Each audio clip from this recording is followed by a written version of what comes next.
We're learning more tonight about the criminal history of the man accused of killing 3 people in Guntersville and how one district attorney fought to keep him in prison. Jimmy O'Neill Spencer now charged with 4 counts of capital murder. He's accused of killing Marie Martin and her great-grandson, 7-year-old Colton Lee, and a neighbor, Martha Relaford. Thanks for watching this evening. I'm Dan Schaefer. And I'm Demetria McClinton. We're now learning he was paroled in January after he was sentenced to life in prison for his crimes in Franklin County. WAAY 31's Brecken Terry joins us live now from Franklin County, where Spencer is originally from, with a look at his past.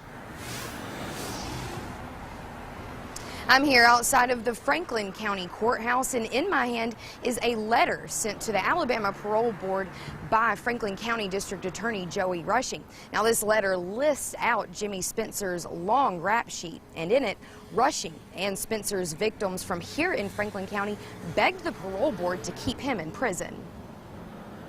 It enrages me that he was out. In 2013, Franklin County District Attorney Joey Rushing fought to keep Jimmy Spencer in prison. Spencer has a rap sheet dating back to 1983 for third-degree burglary in Franklin County. Rushing said Spencer violated his parole and received a life sentence on a separate burglary conviction from 1990. The case that actually sent him to prison from here, he received a life sentence and a burglary charge for actually trying to go into an occupied residence, and the only way they could get him to stop trying to break in was to shoot him.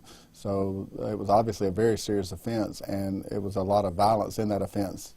Rushing said prison time for Spencer did not stop his violent behavior. There was also a lot of violence in his assault down in prison, as well as the escape from prison. My understanding from the deputies that worked that, who contacted me yesterday, is that he made it known at that time that he was attempting maybe to come back to Franklin County to take some revenge on the people that sent him to prison. Rushing said in his mind there is no doubt Spencer is a violent man.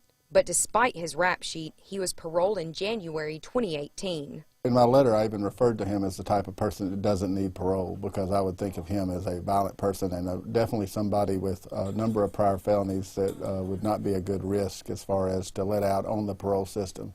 Rushing tells us he was upset on Tuesday when he found out Spencer was arrested for killing 3 people on Mulberry Street in Guntersville. The name immediately struck a chord. I was like, I wrote a letter on him, and he shouldn't have been out.